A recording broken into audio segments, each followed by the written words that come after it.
प्रभू येशू ख्रिस्ताच्या नावामध्ये सर्वांना मी अभिवादन करतो आणि आजच्या या दिवशी सर्वांना अलायन्स मराठी चर्च भुसावळ या मंडळीतर्फे माझ्यातर्फे माझ्या परिवारातर्फे सर्वांना नाताळाच्या ख्रिस्त जन्मोत्सवाच्या शुभेच्छा मी या ठिकाणी देत आहे। प्रिय बंधू आणि भगिनींनो, संदेशाच्या अगोदर हा व्हिडिओ बनवण्याचा मानस हा आहे की अनेकांना जे ज्येष्ठ नागरिक आहेत किंवा जी बालक आहेत, काही आजारी आहेत, अशांना भक्तीला ख्रिस्त जन्मोत्सवाच्या भक्तीला येता आलं नाही आणि त्या निमित्तानं आज पुन्हा एक वार या ऑनलाईन भक्तीच्या द्वारे पुन्हा एक वार आपल्या सर्वांची ख्रिस्त जन्मोत्सवाच्या दिवशी आम्ही सर्वजण मिळून या ठिकाणी आपली भेट घेत आहोत। आतापर्यंत ज्या प्रकारे तुम्ही आम्हाला सहकार्य केलं, ज्या प्रकारे तुम्ही हर एक परिणाम आमच्यासाठी मंडळीसाठी प्रार्थना केल्या, मी प्रभू येशू ख्रिस्ताच्या नावामध्ये या मंडळीचा पाळक या नात्याने आपल्या सर्वांचे मनापासून मी आभार मानतो, कृतज्ञता व्यक्त करतो की आपण आपला मोलाचा वेळ खर्च करून भक्तीमध्ये सामील झालात, आमच्यासाठी सेवा कार्यासाठी या मंडळीसाठी आपण प्रार्थना केलीत। अशीच प्रार्थना, असंच सहकार्य सदैव आमच्या पाठीशी असू द्या। सेवा कार्यासाठी प्रार्थना करा, या मंडळीसाठी प्रार्थना करा। तुमच्या प्रार्थनांची, तुमच्या सहकार्याची आम्हाला नितांत गरज आहे। पुन्हा एक वार माझ्या मंडळीच्या तर्फे आणि माझ्या परिवाराच्या तर्फे आमचे जे शाखाधिकारी आहेत, त्याचप्रमाणे आमचं जे पंचमंडळ आहे, या सर्वांकडून नाताळाच्या ख्रिस्त जन्मोत्सवाच्या तुम्हाला हार्दिक शुभेच्छा आहेत। देवबाप आपल्या सर्वांना आशीर्वादित करो। थँक्यू।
जखऱ्या याने पवित्र आत्म्याने परिपूर्ण होऊन संदेश दिला तो असा, इस्रायला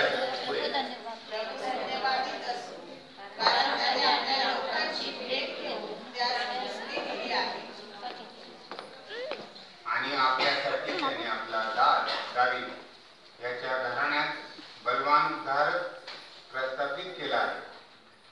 हे त्याने युगाच्या प्रारंभापासून आपल्या पवित्र संदेशाच्या मुखाद्वारे सांगितले होते. म्हणजे आपल्या शत्रूच्या व आपला द्वेष करणाऱ्या सर्वांच्या हातून सुटका करावी यासाठी की आपल्या पूर्वजांवर आणि त्याने आपल्याला पवित्र करा, म्हणजे ह्याच्याशी त्याने वाहिली ती स्मरावी. आपल्या शत्रूच्या हातून सुटून माझ्या समोर पवित्रतेने व नीतीने आयुष्यभर माझी सेवा निर्भयपणे कराल असे मी करीन. आणि तुला परस्पराचा संदेश नव्हती, कारण प्रभूचे कार्य सिद्ध करण्याकरता तू त्याच्या पुढे चालशील. यासाठी की त्याच्या लोकात त्याच्या पापांच्या क्षमेने तारणाचा अनुभव द्यावा. आमच्या देवाच्या परंपरेत झाले आहे, तिच्या एवढे प्रकाश आमच्याकडे येईल. 79 सर्व मिळून वाचूया. ह्यासाठी की त्याने अंधारात मृत्यूछायेत प्रकाश द्यावा आणि आमचे पाय शांतीच्या मार्गी लावावे. प्रभू परमेश्वर देवा वाचलेल्या शास्त्रपाठावर आशीर्वाद द्यावा.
पुढचं गीत आम्ही प्रभू येशूच्या आराधनासाठी घेणार आहोत. मसीहा आय आहे आय आहे.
पुढचं गीत आपण प्रभू येशूच्या आराधनासाठी घेणार आहोत. जय जयकार जय जयकार करा जय.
चरणी जाऊया.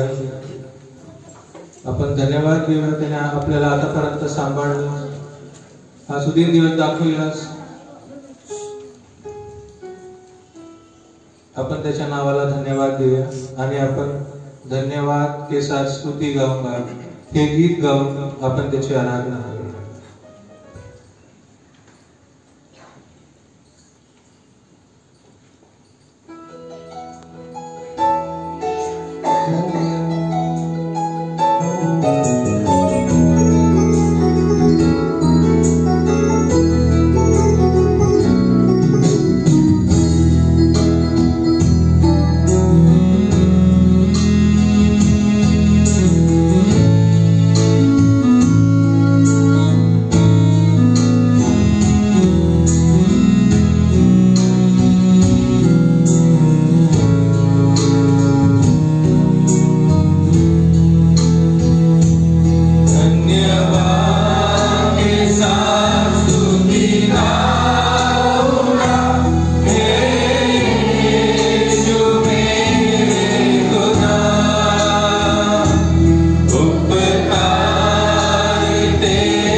वर्षापूर्वी देवपा देवदूत पृथ्वी तलावर येऊन त्यांनी जी सुवार्ता मेंढपाळांना सांगितली प्रभू की आज तुम्हासाठी दाविदाच्या नगरात ख्रिस्त जन्मला आहे. आणि देवपा ते मेंढपाळ सर्व काही सोडून तू या दर्शनासाठी जय जयकार करत निघाले. खरोखर देवपा किती महान आहे. त्यांना तुला भेटण्याची उत्कंठा होती की कधी आम्ही त्या बाळाला त्या ख्रिस्त राजाला भेटूया. खरोखर देवपा आज आमच्या जीवनात सुद्धा तुला भेटायचं आहे. आम्ही सर्व काही आमचं सोडून तुला भेटण्यासाठी सज्ज व्हावं देवपा. कारण तू आम्हामध्ये वस्ती करणार देवपा. आम्हाला खरी शांती देणार. खरा आनंद आम्हाला फक्त तुझ्यापासूनच आहे प्रभू. तुला मान महिमा गौरव देतो देवपा. आणि ही वेळ तुझ्या हातात देतो. येशू ख्रिस्त आणारा प्रभू याच्या गोडप्रिय नावाने मागतो म्हणतो आहे. बसूया. आणि सर्वांना नाताळाच्या शुभेच्छा. अलायन्स मराठी चर्चच्या सर्व मंडळीकडून, त्याचप्रमाणे पंच मंडळ आहे, सर्व शाखाधिकारी आहेत आणि मी माझा परिवार ह्या सर्वांकडून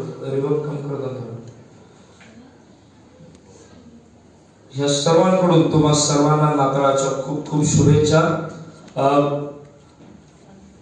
कोविड-19च्या ह्या काळामध्ये आपण आपला सण साजरा करत आहोत आणि म्हणून सोशल डिस्टन्सिंगचं पालन करणं गरजेचं आहे. आतमध्ये बसलेल्यांना पण विनंती आहे, थोडस दूर दूर बसलं, जसं आता बसलं तसं बसा. आता काय तुम्ही जागा बदलू शकत नाही. सो जसे आहात तसे तुम्ही बसलेले आहात. पण बाहेर जर कोणी जवळजवळ खुर्च्या घेऊन बसलेला असेल तर कृपा करून थोड्या खुर्च्या ज्या आहेत त्या लांब लांब ठेवा.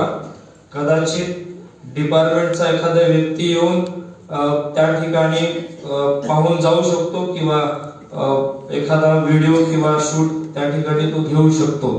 हा शक्यता आहे, कारण कालच आम्हाला इंटिमेट करण्यात आले. त्यानुसार मी या सूचना तुम्हाला देत आहे. देवाच्या वचनाकडे आपण लक्ष केंद्रित करणार आहोत. मोठा आनंदाचा दिवस जर आमच्यासाठी जर काय असेल तर तो म्हणजे ख्रिस्त जन्मोत्सव आहे. ख्रिस्ताच्या जन्माचा उत्सव साजरा करणं हे अनेक मंडळांमध्ये अनेक ठिकाणी होत आहे. आज काही ठिकाणी ख्रिस्त जन्मोत्सव साजरा होत नाही, कारण त्यांना भक्तीची परवानगी देण्यात आलेली नाही. आणि अशा कठीण प्रसंगामध्ये ते ज्या ठिकाणी आहेत, ज्या घरामध्ये आहेत आणि त्याच ठिकाणी ते त्यांचा नाताळाचा सण, त्यांचा असणारा ख्रिसमस ते त्या ठिकाणी साजरा करत आहेत. प्रियबंधू आणि भगिनींनो, नाताळ ज्या वेळेस आम्ही म्हणतो किंवा नाताळाच्या सणाकडे ज्यावेळेस आम्ही येतो त्यावेळेस नाताळाचा सण हा तुमच्या आणि माझ्यासाठी अत्यंत महत्वाचा आणि अत्यंत गंभीरतेचा सण असावा, ही देवाची पवित्र शास्त्राच्या द्वारे असणारी चेतावणी म्हणा किंवा इच्छा म्हणा. देव आम्हाला ज्या वेळेस काही गोष्टी सांगतो त्याच्या वचनाच्या द्वारे, त्यावेळेस आम्हाला बारकाईनं बघणं गरजेचं आहे. काल 24 तारखेला जो ख्रिस्त जन्मोत्सवाच्या पूर्व संध्येची जी उपासना ह्या ठिकाणी झाली आणि या उपासनेमध्ये आम्ही काल बघितलं की ही उपासना का होत असते, कारण जो मुख्य उद्देश ख्रिस्त जन्मोत्सवाचा आहे त्याचं प्रिव्ह्यू जर आम्हाला कुठं पाहायला मिळतं तर ते ख्रिस्त जन्मोत्सवाच्या पूर्व संध्येला किंवा त्याच्या ख्रिसमस ईव्ह मध्ये. आणि म्हणून पूर्व संध्या त्या ठिकाणी आम्ही उपस्थित राहणं किंवा त्या ठिकाणी आम्ही आमची उपस्थिती दर्शवणं हे तुमच्यासाठी आणि माझ्यासाठी अत्यंत महत्वाचं आहे. कारण ह्या ख्रिसमस इव्हला आम्ही आमचा ख्रिस्त जन्मोत्सवाच्या संदेशासाठी आम्ही आमचा बेस तयार करतो. आणि म्हणून काल मी बऱ्याच गोष्टी सांगितल्या, त्या मी कदाचित रिपीट करेन, मला माहित नाही. पण आज ज्या संदेशाकडे आम्ही बघत आहोत, वास्तविक पाहता आजचा असणारा संदेश हा अनेक संदेशांची मालिका आहे किंवा शृंखला आहे. डिसेंबर महिना जसा सुरू झाला तसा डिसेंबर महिन्यामध्ये ज्यावेळेस मंदिरं उघडली गेली आणि एकत्रित उपासनेसाठी ज्यावेळेस आम्ही एकत्र यायला लागलो त्यावेळेस पासून आम्ही ख्रिस्त जन्मोत्सवाच्या संदेशाकडे बघायला आम्ही त्या ठिकाणी सुरुवात केली. पहिला संदेश काय होता? नाताळ म्हणजे काय? देवापासून चिन्ह प्राप्त करून घेणं. दुसऱ्या रविवारी बघितलं नाताळ म्हणजे काय?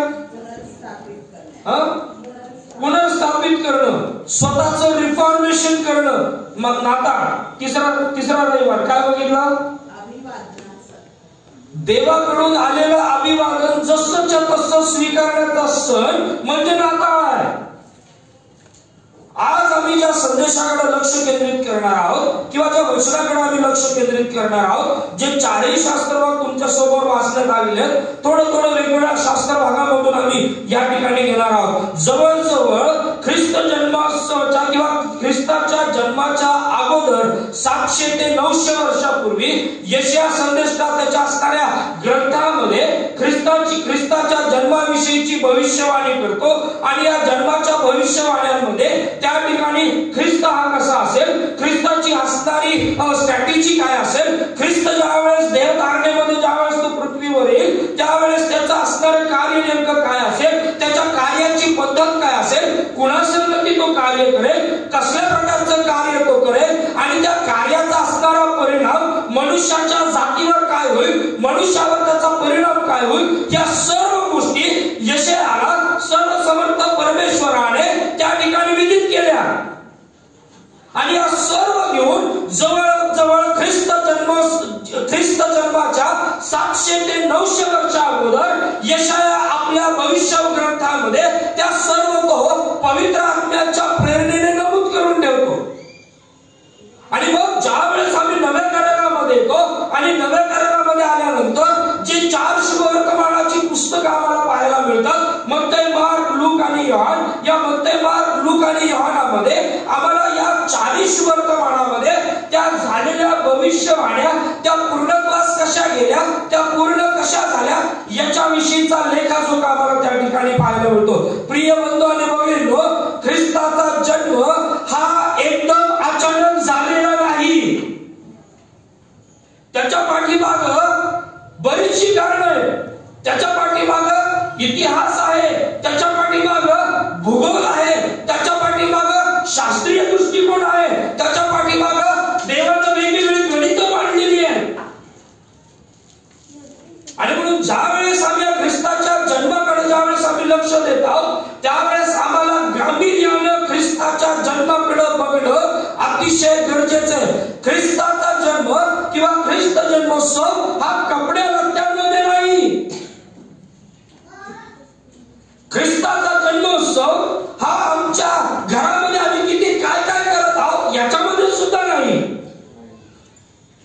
ख्रिस्ताचा जन्मोत्सव, ख्रिस्ताचा जन्म जर आम्हाला बघायचा असेल तर ख्रिस्ताला या वधस्तंभावर बघणं गरजेचं आहे. त्यावेळेस त्याच्या जन्माचं गांभीर्य तुम्हाला आणि मला त्या ठिकाणी सांगता येईल. आणि म्हणून प्रिय बंधू आणि भगिनींनो, आज ज्या वचनाकडे आम्ही लक्ष केंद्रित करणार आहोत, लूक सुवर्तमान याचा पहिला अध्याय काढा.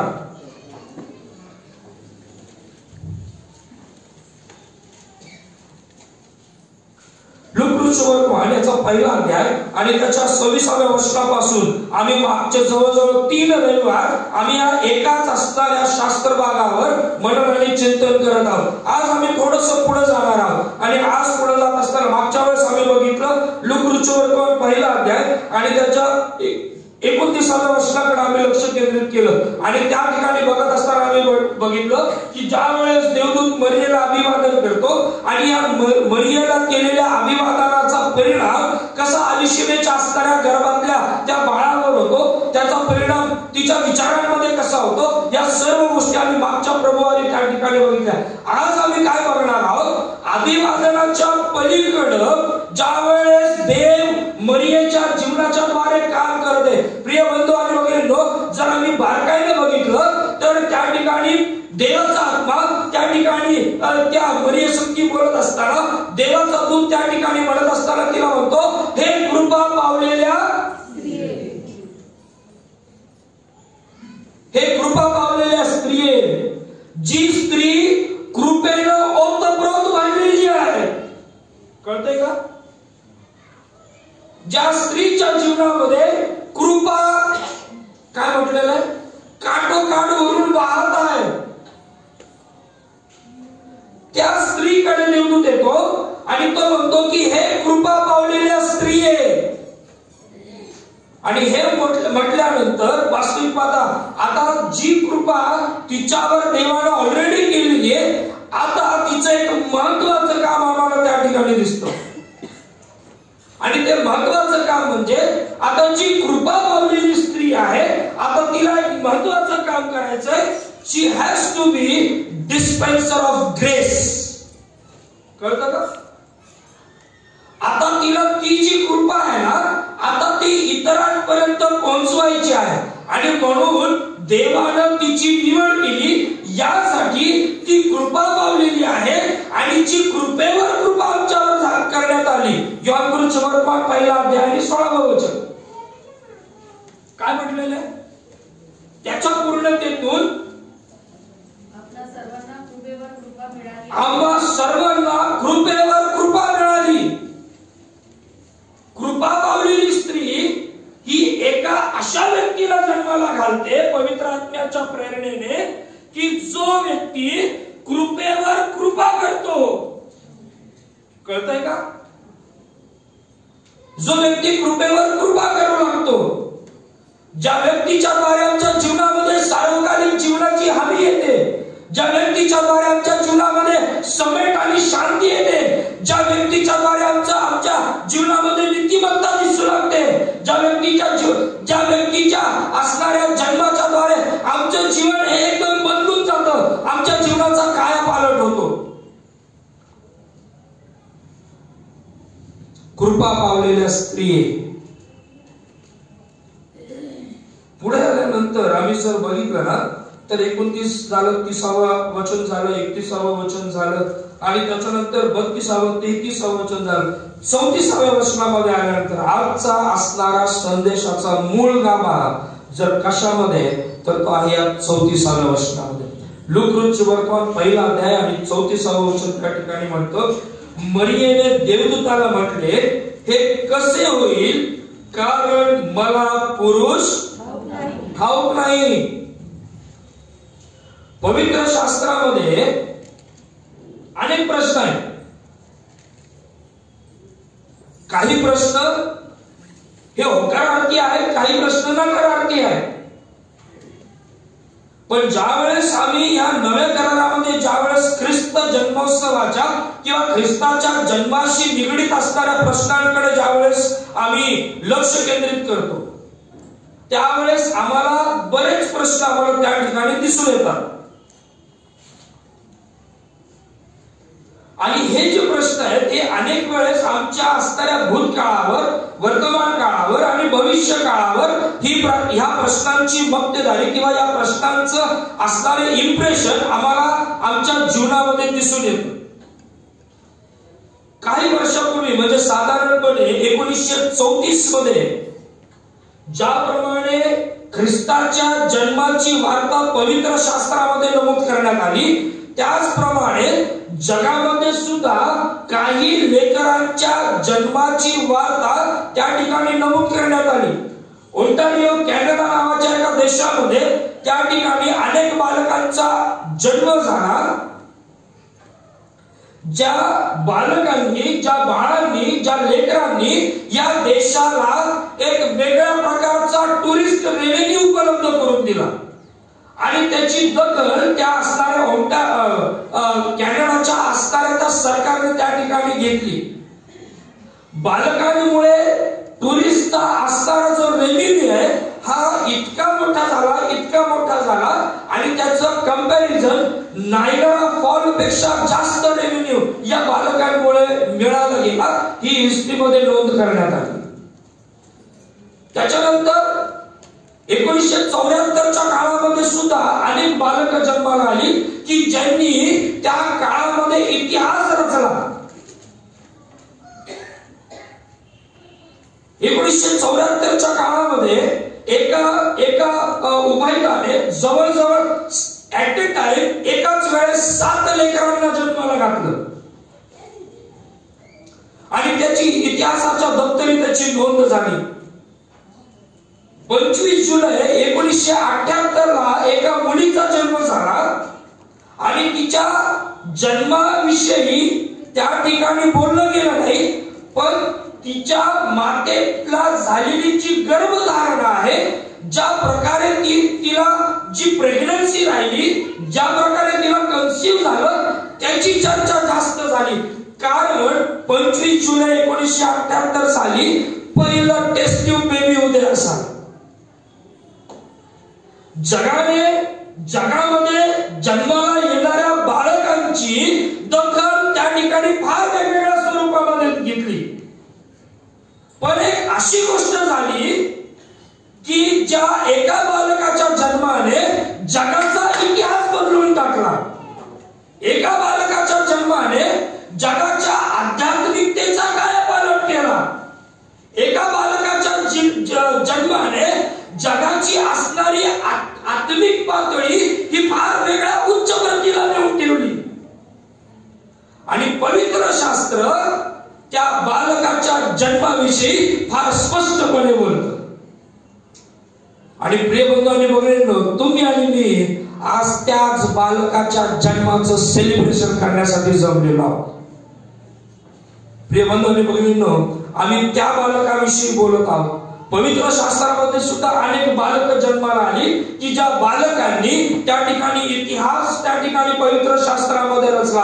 आम्हाला अब्राहमाचा इसाहाक आठवणं गरजेचं आहे. आम्हाला त्या देवानं मानोहाला दिलेला तो शमशोन आठवणं गरजेचं आहे. आम्हाला त्या हन्नेला दिलेलं ते शमूएल बाळ आठवणं गरजेचं आहे. त्या जकर्या आणि अलिशिबेला दिलेला तो बप्तिस्मा करणारा योहान आठवणं गरजेचं आहे की ज्या या बालकांनी सर्वसमर्थ परमेश्वरासाठी ख्रिस्ताचा मार्ग तयार करण्यासाठी त्या ठिकाणी आपलं सर्वस्व दिलं.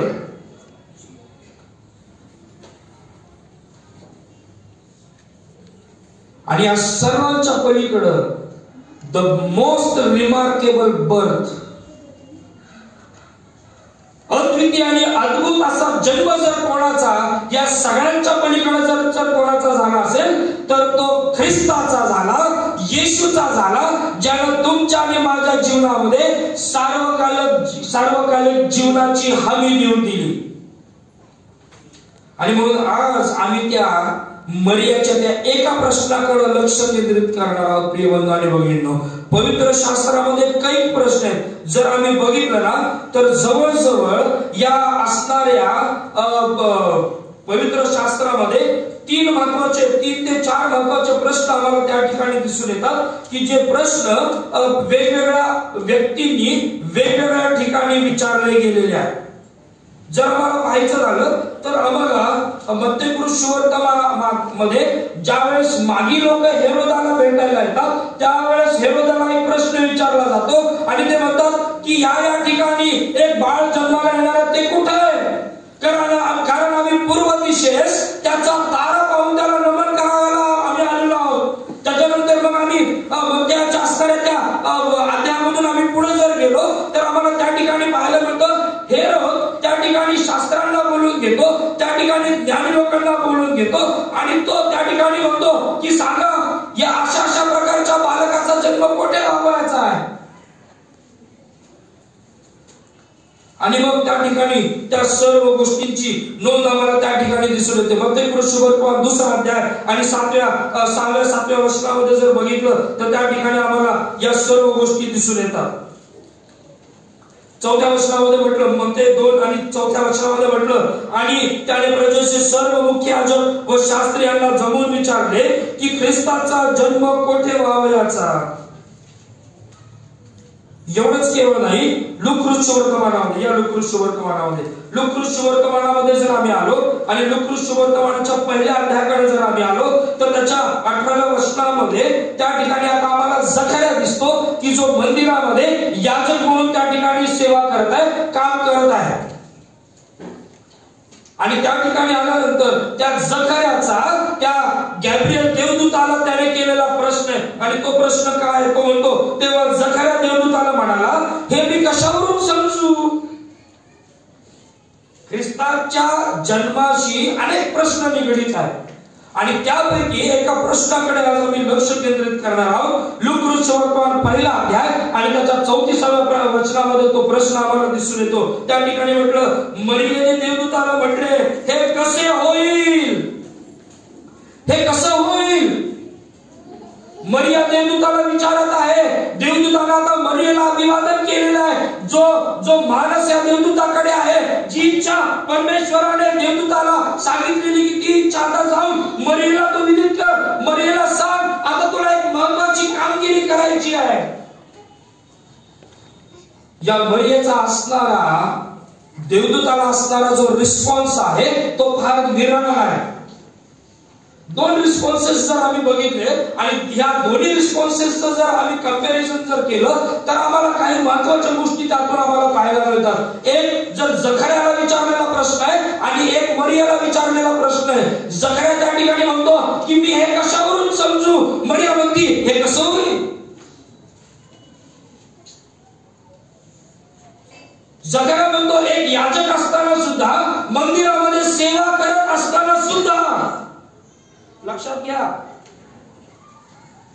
अनेक वेळेस ज्यांना देव काय आहे, देव कोण आहे हे माहित आहे, अनेक वेळेस तेच प्रश्न करतात देवाला, देवा मी कसं समजू. Because always they need a proof. त्यांना प्रत्येक वेळेस प्रूफ पाहिजे असतं. पण ज्या वेळेस सर्वसामान्य व्यक्ती देवानं दिलेल्या अभिवादनाकडे ज्या वेळेस विश्वासानं ज्या वेळेस लक्ष केंद्रित करते, त्यावेळेस ती व्यक्ती हे म्हणत नाही की मी कसं काय समजू. ती व्यक्ती म्हणते हे कसं करायचं प्रभू, तू सांगितलंस कसं करायचं, कसं होईल आता प्रभू, तू सांगितलंस ना, तू अभिवचन दिलंस ना, तू मला सांगत आहेस ना, हे होणं गरजेचं आहे, कसं होईल सांग आता. कळतंय का दोन्ही प्रश्नांमधला फरक. आणि म्हणून नाताळ काय आहे, आता त्या असणाऱ्या महत्वाच्या मुद्द्याकडे आपण लक्ष केंद्रित करू. नाताळ काय आहे माहितीये का, तर नाताळ हा ख्रिस्ताच्या देवाच्या त्या अद्भुत कार्यासाठी स्वतःला सुसज्ज करण्याचा सण आहे. मरियेने स्वतःला सज्ज केलं. येते का लक्षामध्ये, हो का नाही. या वर्षात सुट्ट्या फारच झाल्या, इतके आळसावले हो म्हणायला पण आम्ही.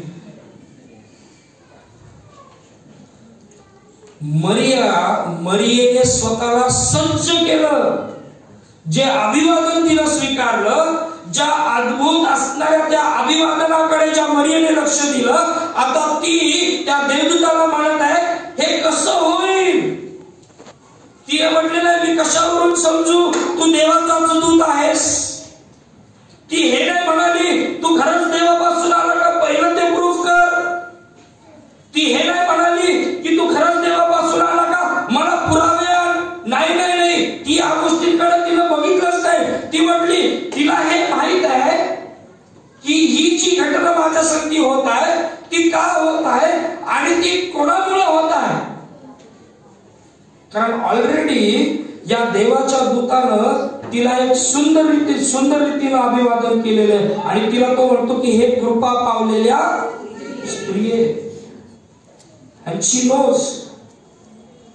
तिला चांगल्या रीतीने माहिती आहे माझ्या संगती जो संधान साधत आहे हा कोण आहे, माझ्या संगती जो संधान साधत आहे हा मला काय सांगत आहे.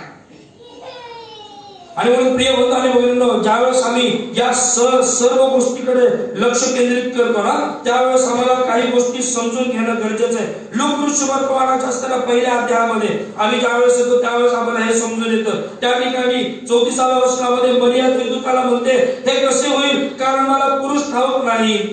देवदूताने उत्तर दिले, पवित्र आत्मा तुझ्यावर येईल आणि परस्पराचे सामर्थ्य तुझ्यावर छाया करेल. या कारणाने ज्याचा जन्म होईल त्याला पवित्र देवाचा पुत्र असे होतील. प्रिय बंधू आणि भगिनींनो, जवळजवळ 700 ते 800 वर्षापूर्वी जी भविष्यवाणी यशाच्या ग्रंथामध्ये करण्यात आली होती, जी भविष्यवाणी जवळजवळ हजारो वर्षापूर्वी उत्पत्तीच्या ग्रंथामध्ये करण्यात आली होती. उत्पत्तीचा ग्रंथ 3रा अध्याय आणि त्याच्या 15व्या वचनामध्ये जी स्त्रीविषयी संतती आहे जी भविष्यवाणी करण्यात आली होती. त्याच्यानंतर दुसरे शमूएल याच्या 7व्या अध्यायामध्ये जी भविष्यवाणी करण्यात आली होती. आता त्या भविष्यवाणीला मरिया पूर्ण होत असताना दिसत आहे. मरियाच्या द्वारे ती पूर्ण होत असताना दिसत आहे. प्रिय बंधू आणि भगिनींनो, आम्हाला हे नीट समजून घेणं गरजेचं आहे. आणि म्हणून अनेक वेळेस जर ख्रिस्तीत्वावर आघात जर आज कुठे होत आहे तर तो कुमारिकेपासून ख्रिस्ताचा जन्म झाला ही जी वाक्य रचना आहे किंवा ही जी संज्ञा आहे, ही जी व्याख्या आहे, त्याच्यावर अनेक लोक, अनेक टीकाकार, अनेक जण क्रिटिकल इव्हॅल्युएशन करणारे जे लोक आहेत ते ह्याच्यावर आज बोट ठेवत आहेत. प्रिय बंधू आणि भगिनींनो, थोडंसं स्पष्ट रीतीने सांगतो, ख्रिस्ताचा जन्म हा नैतिक जन्म आहे, अनैतिक जन्म नाही.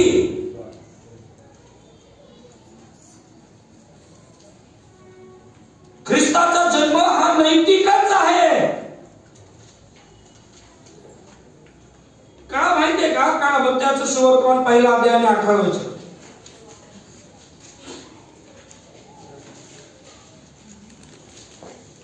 मत्ती 1:18 काय म्हटलेलं? येशू ख्रिस्ताचा जन्म या प्रकारे झाला. हा, त्याची आई मरिया हा, हिचे योसेफास वागदान झाल्यावर त्यांचा सहवास होण्यापूर्वी, बघा नीट लक्षात घ्या, त्यांचा सहवास होण्यापूर्वी ती पवित्र आत्म्यापासून गरोदर झालेली अशी दिसण्यात आली. कोणापासून? पवित्र आत्म्यापासून. लक्षात घ्या, पहिली महत्वाची गोष्ट ज्यावेळेस ही गोष्ट होत आहे, आणि म्हणून आम्हाला ही जी डॉक्ट्रिन आहे ना, ही वर्जिन बर्थ ऑफ क्राइस्टची जी डॉक्ट्रिन आहे, जो सिद्धांत आहे ना, तो आम्हाला नीट बारकाईने समजून घेणं गरजेचं आहे. प्रिय बंधू आणि भगिनींनो, ज्यावेळेस आम्हाला कोणीतरी विचारतं की ख्रिस्ताचा जन्म असा कसा काय होऊ शकतो, त्याला सांगा, पवित्र आत्म्याच्या द्वारे ती गर्भवती झालेली दिसून आली. कोण सांगता मला? कोण सांगतो? नाशिककर बाळासाहेब. मग देवाचं वचन हो की नाही? पवित्र आत्म्याच्या द्वारे ती गर्भवती झालेली. आणि हे कधी होतं? एका स्त्रीचा पुरुषासंगती सहवास होण्याच्या पूर्वी. एक लेकरू जन्मण्यासाठी ज्या गोष्टींची गरज असते ती गोष्ट या ठिकाणी होत नाहीये, ती बाब या ठिकाणी होत नाहीये. जो निसर्गाचा नियम आहे त्या निसर्गाच्या नियमाला बगल देऊन, त्या निसर्गाच्या नियमाला बाजूला ठेवत पवित्र आत्मा या ठिकाणी कार्यरत झालेला आम्हाला दिसून येतो. आणि तुम्हाला सांगू का प्रिय बंधू आणि भगिनींनो, तो कॉर्डलेस माईक आहे का भाई? तुम्हाला सांगू का, एक नीट लक्षात घ्या, अनेक वेळेस काळ उत्पत्तीचा ग्रंथ 2रा अध्याय,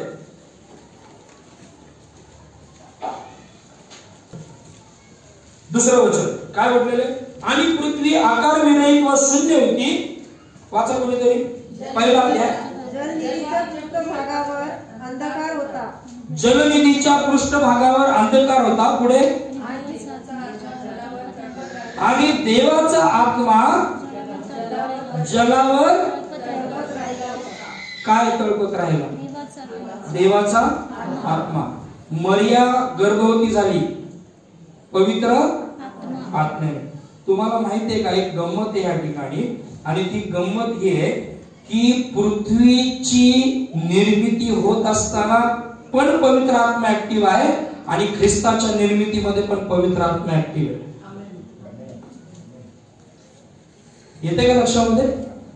हे नीट समजून घ्या.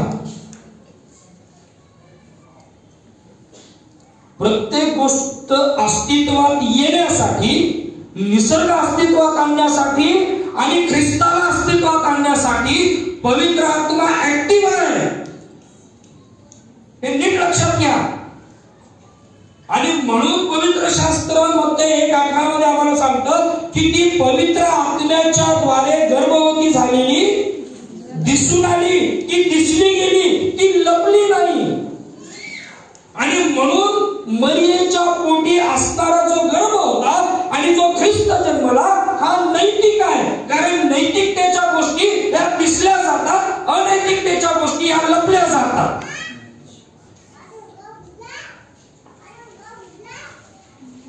हे नीट लक्षात घ्या. आणि म्हणून जर आम्ही या कुमारिकेची असणारी जो जन्माचा जो सिद्धांत आहे ना, जर ह्याला बगल देत आहोत ना, तर आम्ही जवळजवळ 4 महत्वाच्या सिद्धांताला आम्ही बगल देतो. If we skip the doctrine of virgin birth, we skip 4 more major doctrines. पवित्र शास्त्राच्या 4 महत्वाचे असणारे सिद्धांत आम्ही त्या ठिकाणी स्किप करतो, ज्याला म्हटलेले डॉक्ट्रिन ऑफ स्क्रिप्चर. पवित्र शास्त्रच हे देवाचं वचन आहे, हा सिद्धांत आम्ही त्या ठिकाणी स्किप करतो. त्याच्यानंतर ख्रिस्ताचं दैवत्व आम्ही त्या ठिकाणी स्किप करतो. त्याच्यानंतर ख्रिस्त हा मनुष्य होता, म्हणजे doctrine of humanity of Christ, हा सिद्धांत सुद्धा आम्ही त्या ठिकाणी स्किप करतो. आणि त्याच्यानंतर हे 3 जर आम्ही स्किप करतो, याचा अर्थ डॉक्ट्रिन ऑफ ग्रेस, कृपेचा सिद्धांत जो आहे तो कृपेचा सिद्धांत सुद्धा आम्ही स्किप करतो. प्रिय बंधू आणि भगिनींनो, कुमारिकेच्या पोटी जन्माला आलेला ख्रिस्त येशू हा तितका महत्वाचा, ते आम्ही समजून घेणं गरजेचं आहे. आणि म्हणून प्रिय बंधू आणि भगिनींनो, ज्या वेळेस या ठिकाणी विचारलं गेलं हे कसं होईल, हे कसं होईल, त्याचं उत्तर फार प्रामाणिकपणे देवाचं वचन आम्हाला त्या ठिकाणी देते. प्रिय बंधू आणि भगिनींनो, मरिया आता अशा टप्प्यावर उभी आहे, ती वाग्दत्त आहे. तिचा सहवास होण्यापूर्वी देवदूत त्या ठिकाणी येतो, गॅब्रिएल देवदूत त्या ठिकाणी येतो आणि तिला देवाचं असणारं अभिवादन त्या ठिकाणी तो देतो. आणि मरियेचा प्रामाणिक प्रश्न आहे, ही असणारी कथा ही कल्पोकल्पित कथा नाहीये, ही कोणीतरी बनवलेली, कोणीतरी तयार केलेली कथा नाहीये. मरियेचा त्याला हा प्रामाणिक रिस्पॉन्स आहे आणि तो रिस्पॉन्स हा आहे की हे कसं होईल. हेरोदाचा पण प्रश्न तोच होता, मागी लोकांचाही प्रश्न तोच होता, जखऱ्याचा सुद्धा प्रश्न तोच होता. नाताळ तुमच्यासाठी आणि माझ्यासाठी काय प्रिय बंधू भगिनींनो, तर देवाच्या कार्यास सज्ज होण्याचा सण आहे. कसला सण आहे? देवाचं अद्भुत कार्य जे देव माझ्याद्वारे इतरांपर्यंत पोहोचू इच्छितो त्या कार्यासाठी सज्ज होण्याचा सण आहे. मला सांगू द्या, देवानं तुम्हाला आणि मला एका विशिष्ट उद्देशाने निर्माण केलेलं आहे. आम्हाला असंच निर्माण केलेलं नाहीये. माझं नाव स्वप्नील हे फार बारकाईने ठेवण्यात आलेलं आहे. माझी जडणघडण देवानं करत असताना फार बारकाईने केलेली आहे, इतकी बारकाईने केलेली आहे की माझ्या बुबुळाचा रंग काय असावा हे सुद्धा देवानं ठरवलेलं होतं. कधी? माझा जन्म होण्यापूर्वीच. लक्षात घ्या. आणि म्हणून देवाकडे तुमच्यासाठी आणि माझ्यासाठी एक अद्भुत आणि अलौकिक योजना आहे. आणि म्हणून त्या योजनेसाठी आम्हाला सज्ज होणं गरजेचं आहे.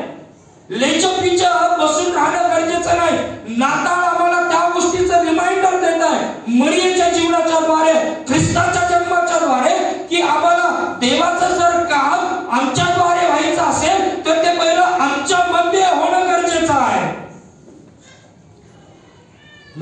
का?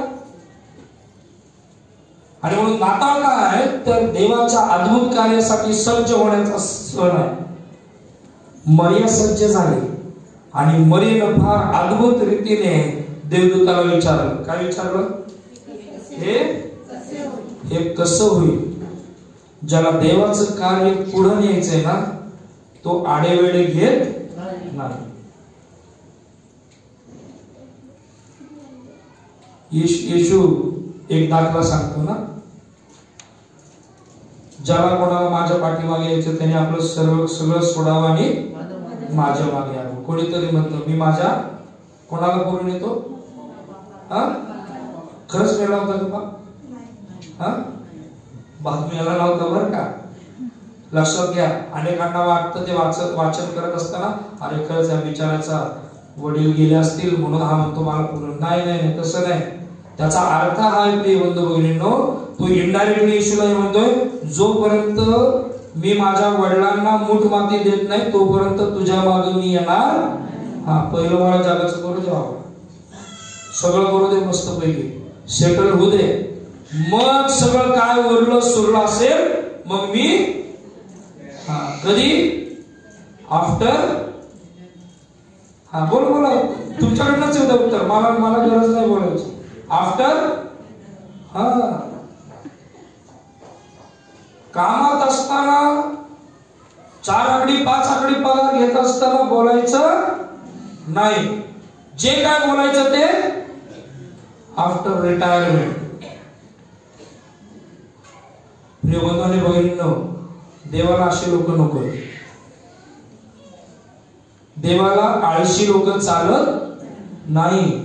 जे देवाच्या कार्यासाठी 24/7 कळतं का, 24 जे अवेलेबल आहेत ना ते देवाला चालतात आणि देव त्यांना आशीर्वादित करतो.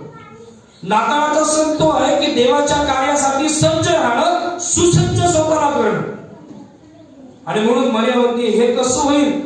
प्रभूने मला सांगितलेलं आहे ना माझ्या कर्मी एका अशा बाळाचा जन्म होणं गरजेचं आहे की जे बाळ इतरांना सार्वकालिक जीवनाची हमी देणारे, जे बाळ इतरांसाठी सार्वकालिक जीवनाचं कार्य त्या ठिकाणी करणारे, मी अशा बाळाला जन्माला घालणार आहे की जे बाळ या जगाचं कल्याण करणार आहे. मी अशा लेकराला जन्माला घालणार आहे की जे लेकरू या जगाच्या कल्याणासाठी, जगाच्या पापक्षालनासाठी आपलं सर्वस्व त्याला स्तंभावर देणार आहे. प्रभू आता सांग पुढं काय करायचं, हे कसं करायचं सांग आता लवकर.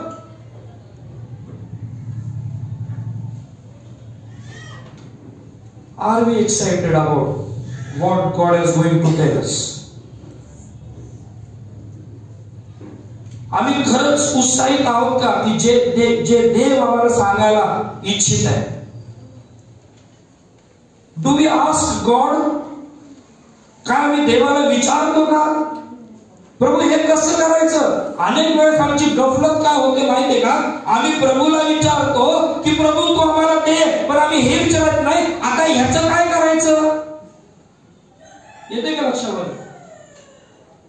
प्रभू विमान दे, अरे करायचं काय? प्रभू हे दे, अरे त्याचं करणार काय तू?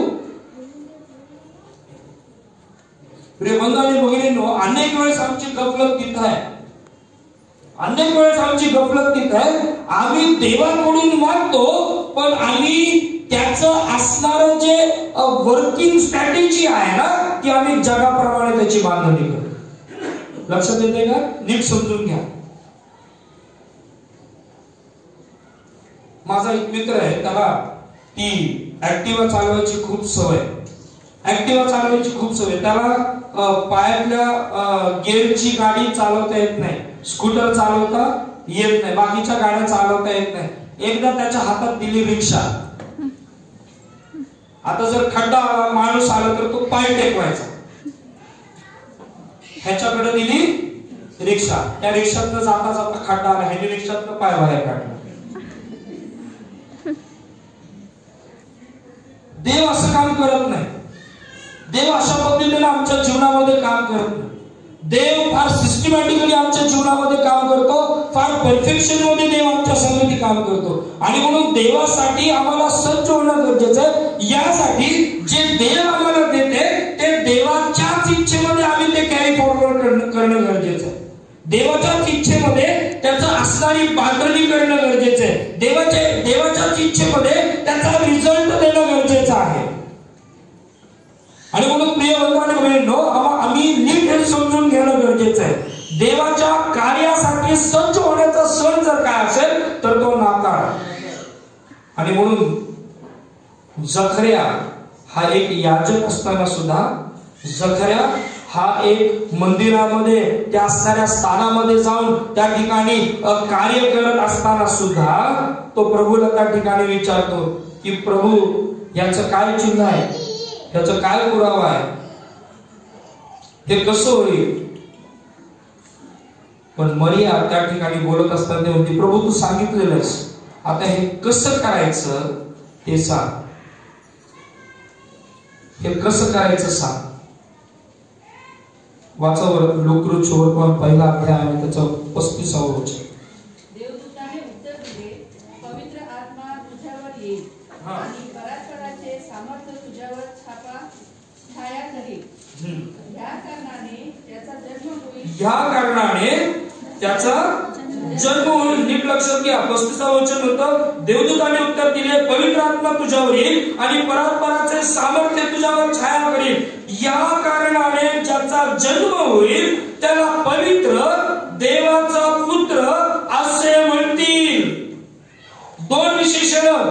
जो जन्माला येईल त्याला पवित्र म्हटलं जाईल आणि जो जन्माला येईल त्याला देवाचा पवित्र आत्म्याने गर्भरूप झालेली दिसून आली. तिचा जन्म कसा आहे? पवित्र आहे. तो कोणाचा मुलगा आहे? देवाचा पुत्र आहे. लक्षात येतं का? कनेक्टिव्हिटी आली लक्षात. बंधू आणि बहिणींनो, आम्हाला नीट समजून घेणं गरजेचं. आता बघा 35व्या वचनामध्ये दोन महत्वाच्या गोष्टी देवदूत तिला सांगतो. पहिली महत्वाची गोष्ट तो तिला सांगतो. बघा तिचा प्रश्न, हे कसं होईल? बरोबर, हे कसं होईल? आता याचं असणारं मेकॅनिझम काय असेल? हे कसं होईल? एखादी गोष्ट मला आता ती कार्यान्वित करायची आहे, मला तुम्ही निवडलेला आहात, चांगली गोष्ट आहे, उत्तम गोष्ट आहे. आता हे कसं होणार माझ्या जीवनात? दोन महत्वाच्या गोष्टी देवाचा दूत तिला सांगतो 35व्या वचनामध्ये. त्या ठिकाणी म्हटलं, देवदूताने उत्तर दिले, पवित्र आत्मा. पहिली महत्वाची गोष्ट, पवित्र आत्मा तुझ्यावर येईल. पवित्र आत्मा तुझ्यावर येईल. पुढे काय म्हटलं? आणि परात्पराचे सामर्थ्य तुझ्यावर छाया करेल. दोन महत्वाच्या गोष्टी. पवित्र आत्मा तुझ्यावर येईल. लूक ऋचवर्तमान पहिला अध्याय आणि 15 वचन. वाचा बरं काय म्हटलेलं त्या ठिकाणी. कारण तो प्रभूच्या दृष्टीने महान होईल. तो द्राक्षरस व मध कधीच प्राशन करणार नाही. बर. आणि आपल्या मातेच्या उदरापासूनच लक्षात घ्या. च आल्यानंतर जोर द्यायचा. उदरापासूनच काय असेल तो पवित्र आत्म्याने परिपूर्ण असेल. तो पवित्र आत्म्याने परिपूर्ण असेल. हे पहिलं वचन. दुसरं वचन पहिला अध्याय लूक ऋचवर्तमान पहिला अध्याय आणि त्याचं 41वं वचन काय म्हटलेलं आहे? तेव्हा असे झाले की अलिशिबाने मरियेचे अभिवंदन ऐकताच बाळकाने तिच्या उदरात उडी मारली. व अलिशिबा पवित्र आत्म्याने परिपूर्ण झाली. अलिशिबा पवित्र आत्म्याने परिपूर्ण झाली. ती का झाली? They had a connectivity. येते का लक्षामध्ये?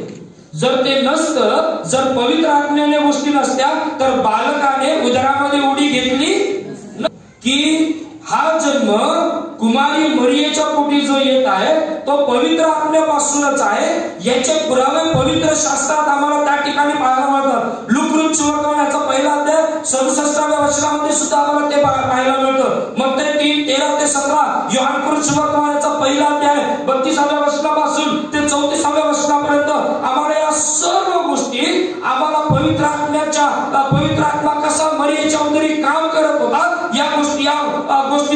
ठिकाणी सांगितलं जातं. जॉन मॅकआर्थर नावाचे देवाचे सेवक त्यांच्या एका लिखाणामध्ये म्हणत असताना म्हणतात, Holy spirit is the original agent of creation. पवित्र आत्मा हा जणू काय एक एजंट प्रमाणे निसर्गाच्या निर्मितीमध्ये कार्य करत होता आणि तोच पवित्र आत्मा ख्रिस्ताच्या निर्मितीमध्ये, देहधारणेमध्ये सुद्धा तो त्या ठिकाणी कार्य करत होता. म्हणून प्रिय बंधूंनो, ख्रिस्ताचा हा जन्म कोणापासून? पवित्र आत्म्यापासून. ख्रिस्ताचा जन्म नैतिक, ख्रिस्ताचा जन्म पवित्र. ख्रिस्त हा देवाचा पुत्र.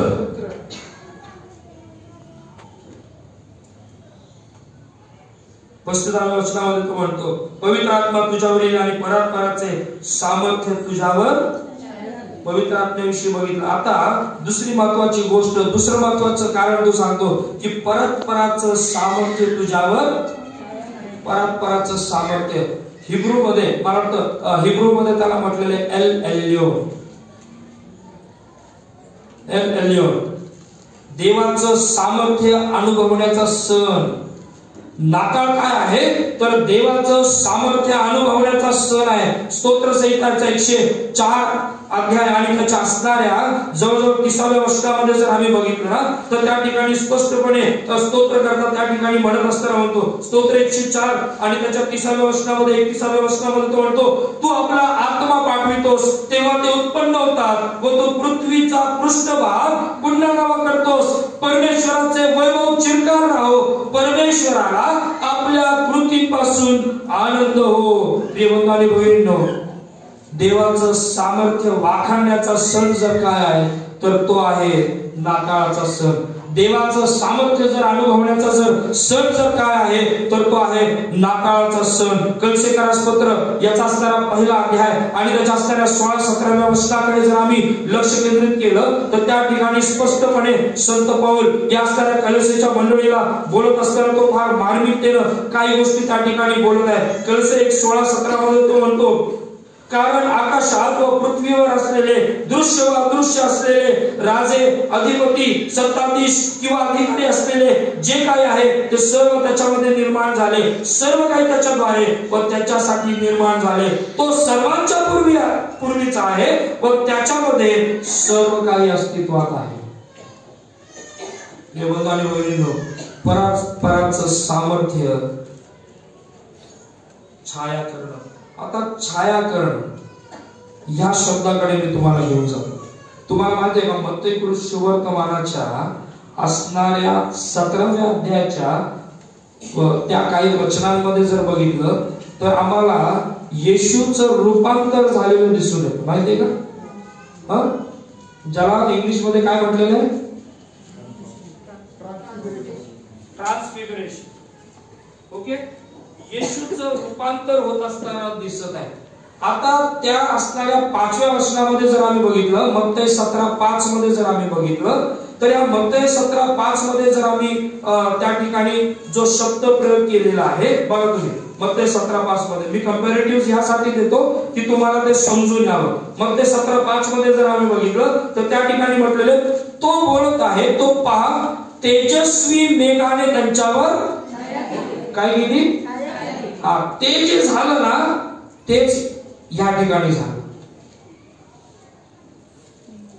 मरियेसंती जे झालं तेच येशूचं रूपांतर होत असताना झालं. कारण त्या ठिकाणी जो शब्द वापरला गेला, मला वाटतं एपिस्कियाझो, ग्रीक मध्ये एपिस्कियाझो हा जो शब्द वापरला गेला, हा शब्द या दोन्ही ठिकाणी एक वेळेस वापरला गेला. आणि म्हणून रूपांतर होत असताना ज्या ढगांनी छाया केली त्या ठिकाणी त्याच प्रकारे पवित्र आत्म्याचं किंवा देवाचं सामर्थ्याची जी छाया आहे ती मरियेच्या जीवनावर त्या ठिकाणी दिसून आली. देवाचं सामर्थ्य तुझ्यावर छाया करेल. It will overshadow. आणि येशूच्या रूपांतराच्या वेळेस पण हा शब्द वापरला गेला. लक्षात घ्या. आता या शब्दाचा मूळ अर्थ जर आम्ही घेतला ना तर त्याला इंग्लिश मध्ये म्हटलेले, इंग्लिशची फ्रेज आहे टू इन्फ्लुएन्स. काय करणं? To influence. आता जर बारकाईनं जर आम्ही जर बघितलं तर ह्या शब्दाचा जर आम्ही जर बारकाईनं जर विचार केला तर इब्री लोकांपत्र याचा 12वा अध्याय आणि त्याच्या असणाऱ्या पहिल्या वचनामध्ये आम्हाला त्या ठिकाणचा संदर्भ आम्हाला लागू शकतो. इब्री लोकांपत्र याचा पहिला 12वा अध्याय आणि पहिलं वचन काय म्हटलेलं? तर मग आपण इतक्या साक्षीरूपी मेघाने वेढलेले आहोत. आणि म्हणून सण काय आहे, नाताळ काय आहे की त्या ख्रिस्ताच्या पडछायेमध्ये जगणं. नाताळ हा नाताळ म्हणजे काय? देवाच्या कार्यासाठी सज्ज होणं. नाताळ म्हणजे काय? तर देवाचं कार्य आमच्या जीवनात कसं त्या ठिकाणी रिलीज केलं जाईल ह्याचा विचार करणं. नाताळ म्हणजे काय? देवाच्या नीतिमत्वाचा अनुभव घेणं. नाताळ म्हणजे काय? देवाच्या पडछायेमध्ये राहणं. आणि म्हणून प्रिय बंधू आणि भगिनींनो, ख्रिस्त हा पवित्र आहे. ख्रिस्त हा देवाचा पुत्र आहे. ख्रिस्त हा तुमच्यासाठी आणि माझ्यासाठी शांती म्हणून या जगामध्ये आला. ख्रिस्त तुमच्या आणि माझ्यासाठी या जगामध्ये आला. ख्रिस्ताच्या कर्मी आमच्या जीवनामध्ये न भूतो न भविष्यती अशी कृपेवर कृपा झाली. शब्द तेही झाला आणि त्याने आमच्यामध्ये वस्ती केली. प्रिय बंधू आणि भगिनींनो, असा हा ख्रिस्त की ज्याने तुमच्यासाठी आणि माझ्यासाठी, बाहेर जो गोंधळ करण्याचा कमी करा बरं लेकरांचा. प्रिय बंधू आणि भगिनींनो, असा हा ख्रिस्त की जो तुमच्यासाठी आणि माझ्यासाठी जो अद्भुत प्रकारे कार्य करत आहे. शेवटच्या काही गोष्टी सांगेन मग मी थांबेन. ख्रिस्ताने तुमच्यासाठी आजही कार्य करत आहे हे आमच्या लक्षात कधी येईल? ज्या वेळेस आम्ही या ख्रिस्ताच्या वधस्तंभाकडे बघू त्यावेळेस. जॉन स्टॉर्ट देवाचे सेवक त्याच्या एका लिखाणामध्ये म्हणत असताना म्हणतात, he was born to die. तो मरण्यासाठी जन्मला. येशूचं येणं ह्यासाठी झालं की त्याने तुमच्या आणि माझ्या पापांसाठी त्या वधस्तंभावर मरण सहन करावं. ख्रिस्ताचा जन्माची गाथा, ख्रिस्ताच्या जन्माच्या सत्यतेची पडताळणी ही तोपर्यंत अपुरी आहे जोपर्यंत त्या ख्रिस्ताच्या जन्माच्या दरम्यान आम्ही त्या वधस्तंभाकडे आमचा फोकस सेट करत नाही तोपर्यंत. आणि म्हणून प्रिय बंधू आणि भगिनींनो, we can celebrate Christmas without carols. We can celebrate Christmas without programs. We can celebrate Christmas without buying new clothes. But we cannot celebrate Christmas without Christ. ख्रिस्ताशिवाय ख्रिस्त जन्मोत्सव आम्ही नाही साजरा करू शकत. एक वेळ कॅरल शिवाय चालून जाईल, ख्रिस्ताशिवाय चालणार नाही. आणि म्हणून प्रिय बंधू आणि भगिनींनो, ख्रिस्त जन्मोत्सव काय आहे तर तो अभिवादनाचा सण आहे. ख्रिस्त जन्मोत्सव काय आहे? देवाचं चिन्ह प्राप्त करून घेण्याचा सण आहे. ख्रिस्त जन्मोत्सव काय आहे? स्वतःचं रिफॉर्मेशन करण्याचा सण आहे. प्रिय बंधू आणि भगिनींनो, 1914 साली एक महत्वाची गोष्ट झाली. शांत राहूया. जर्मनच्या बॉर्डरवर एक अद्भुत अशी घटना झाली. 1914 साल काय झालं बरं? या 1914 साली पहिलं महायुद्ध झालं, हो की नाही?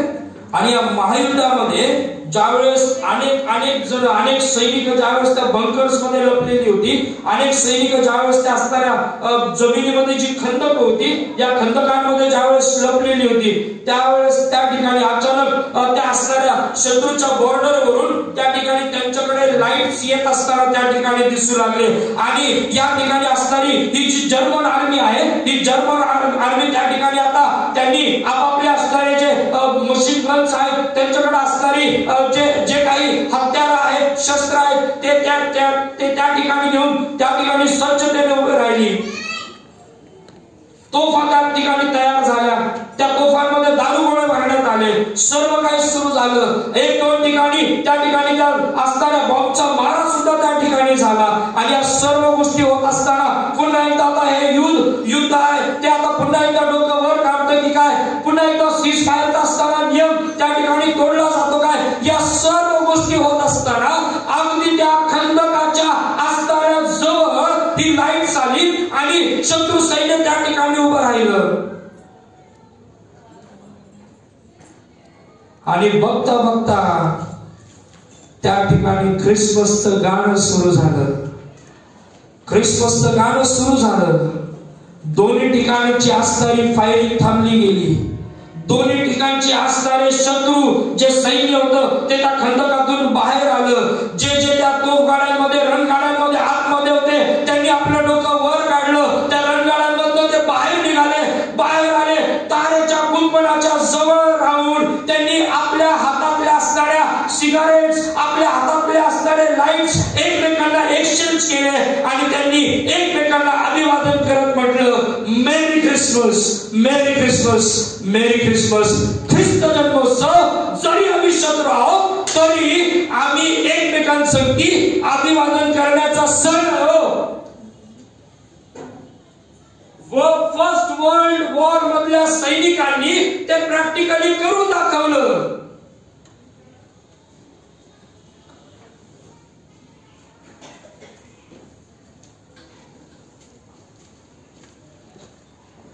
आमचा नाताळ कसा आहे? डोळे झाकूया.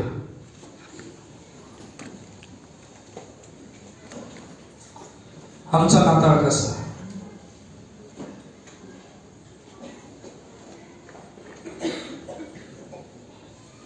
काय देवाचं ते अद्भुत प्रगटीकरण घेण्यासाठी मी सज्ज आहे का? मरिया सज्ज झाली आणि मरियाने मागचा पुढचा विचार न करता ती म्हणाली, हे कसं होईल प्रभू? मला सांग, मला सांग. मला तर शांत राहावे ना. तू माझी निवड तर केलीस,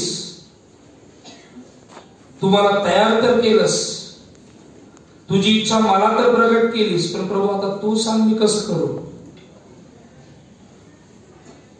कधी आम्ही नाताळामध्ये विचारले का प्रभूला की प्रभू सांग या वर्षाचा नाताळ मी कसा साजरा करू? आम्ही कधी विचारलं का प्रभूला की प्रभू सांग, गोडधोड केलंय पण माझ्या पुरतच केलंय, शेजाऱ्याला नाही दिलं, गरीबाला नाही दिलं, गरजवंताला नाही दिलं.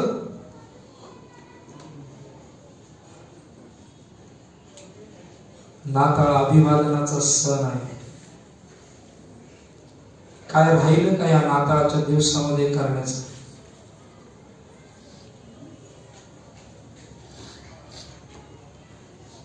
मरिया सज्ज झाली, काय मी सज्ज आहोत का? ख्रिस्ताशिवाय नाताळ म्हणजे मोठं प्रश्नचिन्ह आहे.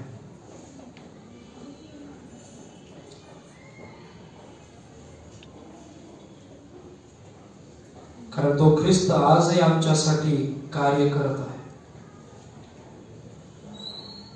He was born to die. प्रभू आम्ही सर्व काही तुझ्या हातामध्ये समर्पित करतो.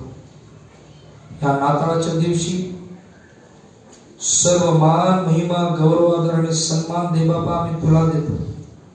कारण स्तवनामध्ये बसणारा तो आमचा जिवंत देबाप झालास. तुझी दया, तुझी कृपा, तुझी करुणा तू आमच्या जीवनामध्ये पुन्हा एक वार नवी केलीस. शब्ददेही झालास. तो आमचा मूर्तिमंत शांती झालास. तुझ्याद्वारे समेट आणि शांती आमच्या जीवनामध्ये आली. तुझ्याद्वारे कृपेवर कृपा आमच्या जीवनामध्ये आली. तू आमचा इम्मानुएल झालास. तू आमचा मंत्री झालास. तू अद्भुत देव, समर्थ देव, सनातन पिता, शांतीचा अधिपती झालास. प्रभू किती आणि किती गोष्टी तू आमच्यासाठी केल्यास.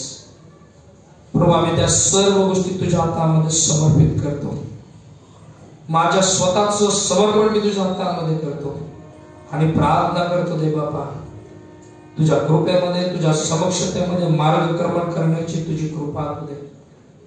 प्रभू अद्यापही ज्या कोणाला मी अजून तुझं नाव सांगितलं नसेल, प्रभू जर तुम्हाला सज्ज करत आहेस, जर तुम्हाला तयार करत आहेस, तर प्रभू मी जगाला विचारू नये, मी तुला विचारावं की प्रभू हे कसं होईल सांग. धन्यवाद देतो प्रभू आजची भक्ती तू आशीर्वादाची केलीस. तुझ्या वचनानुसार मार्गक्रमण करण्यासाठी तुझी कृपा केली. प्रार्थना येशूच्या द्वारे केली म्हणून तू आहे.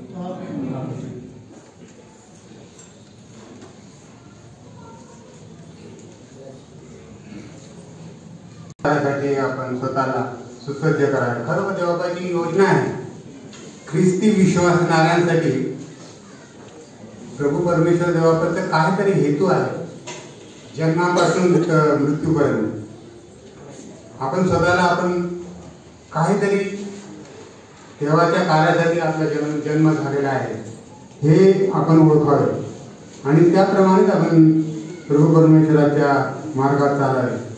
ज्यांना प्रभू येशूच या भूतलावर येण्याचं रहस्य कळलं आहे, खरोखर देवा त्यांना आशीर्वादित करणारे आजच्या वचनाबद्दल प्रभूची स्तुती असो की जे वचन आपल्यापर्यंत आपल्या मंडळीचे पात्र स्वप्नील नाशिकर हे आले त्यांनी दिलेले आहे.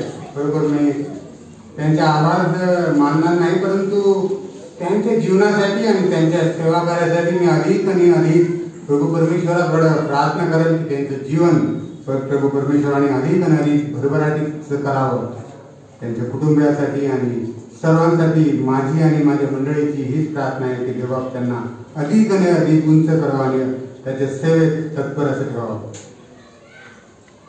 येशू ख्रिस्ताला मान महिमा असतो. यापुढे आपण होईल. त्याच्यानंतर प्रभूने शिकवलेली प्रार्थना सुवर्ण देवा परात्पर आशीर्वाद घेऊन हालेलुया ह्या गीताच्या द्वारे आपण भक्तीचा समारोप करणार आहोत. भक्ती ज्यावेळेस भक्तीचा समारोप होईल त्यावेळेस मागच्या बेंचने जे आहेत ते बाहेर पडतील. पण त्याच्या अगोदर जे मान्यवर आपल्यामध्ये त्यांचं अभिष्ट चिंतन करणं, त्यांचा सत्कार आपल्याला करायचा आहे.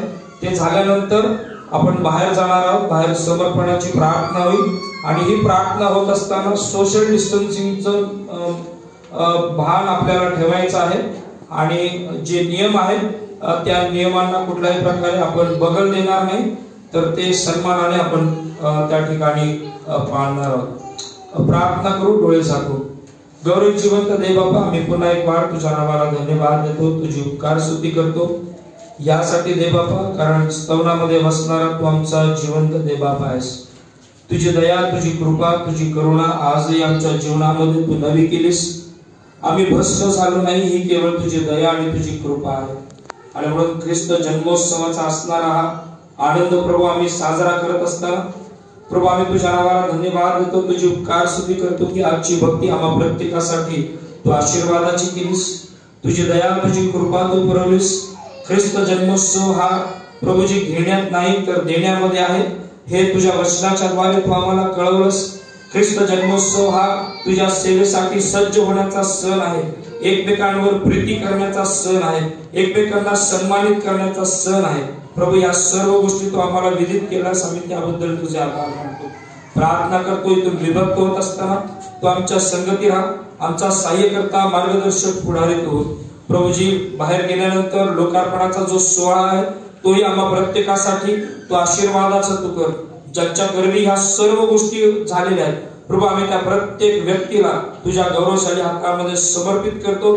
त्या प्रत्येक नगरसेवकास, आमदार साहेबांना, नगराध्यक्ष साहेब आहेत आणि बाकीचे त्यांचे सर्व सहकारी आहेत प्रभू, त्या प्रत्येकाला आम्ही तुझ्या हातामध्ये समर्पित करतो. प्रत्येकाला तुझ्या ज्ञान, विवेक, चातुर्याने तू भर.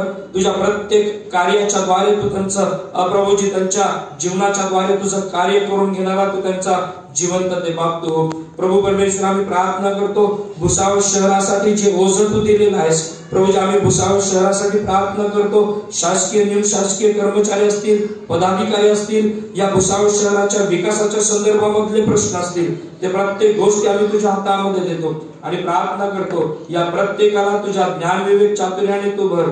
आणि प्रभूजी या भुसावळ शहराचा विकास करत असताना लागणाऱ्या प्रत्येक गोष्टीनं प्रभू त्यांना आशीर्वादित करणारा जिवंत देवबाप तू हो. त्यांच्या कुटुंबाला आशीर्वादित तू कर.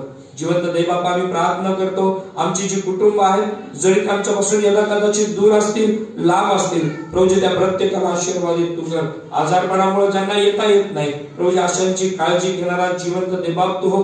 आरोग्य देणारा देवबाप तू हो आणि तुझ्या नावाचा गौरव करून घे। या महामारीमध्ये, या कोरोनाच्या संकटामध्ये प्रभू आम्ही सर्वजण अडकलेलो असताना लवकरात लवकर हे संकट दूर व्हावं आणि पुन्हा एकदा मोठ्या आनंदाने प्रभूजी आम्हाला आमच्या शहरामध्ये आणि आमच्या आजूबाजूच्या गोष्टींमध्ये प्रभूजी आम्हाला चांगल्या रीतीने वावरता यावं, यासाठी विशेष करून तुझी कृपा तुझे इथून पुढची सर्व वेळ तुझ्या हातात दे। प्रार्थना ख्रिस्त येशूच्या द्वारे केली म्हणून तू आहे, आमेन।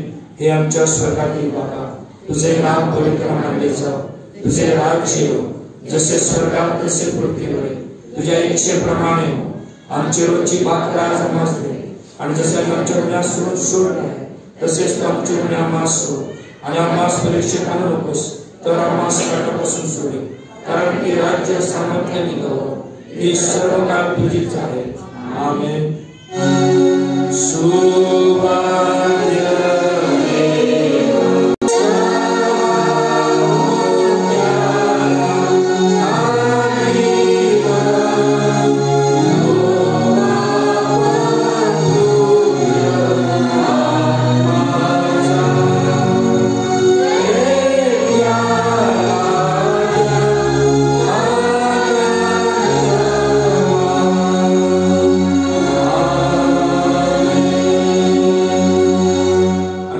सामर्थ्याच्या पलीकडे असणारी देवबापाची प्रीती, प्रभू येशू ख्रिस्ताची कृपा आणि पवित्र आत्म्याची सहभागिता आम्हातील प्रत्येकाबरोबर येथून पुढे सदा सर्व काळासाठी असो, आमेन।